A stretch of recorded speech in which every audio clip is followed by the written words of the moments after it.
A conference in London, organized in part by actress Angelina Jolie, has launched a new international protocol on investigating sexual violence in war. The goal is to tackle the culture of impunity that now surrounds rape and sexual violence in conflict. Henry Ridgwell has our report.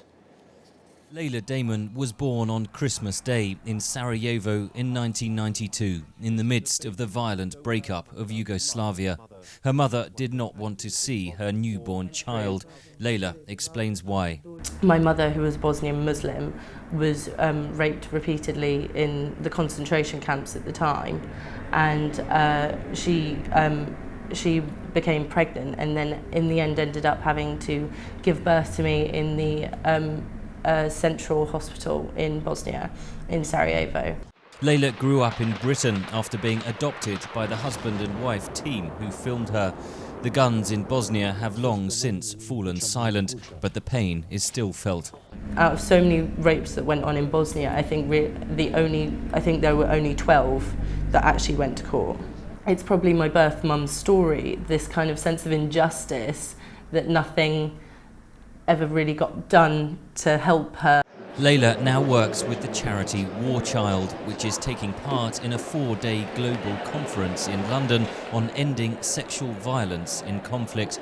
British Foreign Secretary William Hague and actress Angelina Jolie organised the summit.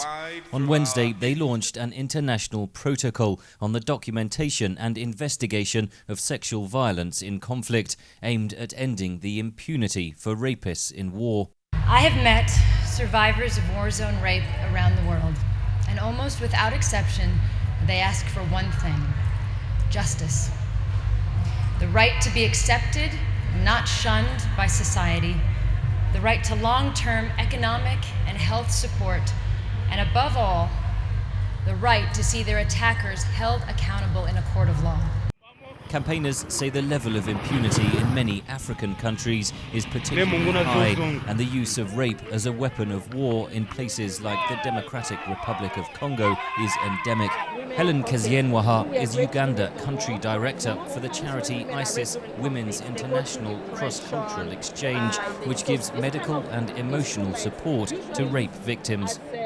Most times when women are raped, their families and especially their husbands reject them, so they suffer from depression, loss of memory sometimes, and sometimes they have suicidal thoughts because of the anger that is resident in them. Sometimes they see the perpetrators of the violence and nothing has happened.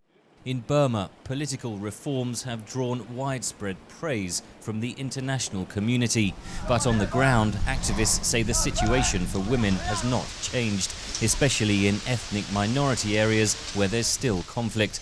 Zoya Fan is campaigns director at Burma Campaign UK. In Burma Campaign UK, the reports of rape and sexual violence that we received has been increased since President Thein Sein started this reform process. And many of the women who have been raped, they have been gang raped. Summit organisers hope the international protocol will shatter the culture of impunity for sexual violence in conflict. Ministers from dozens of countries will debate the proposals over the coming days. Henry Ridgwell for VOA News, London.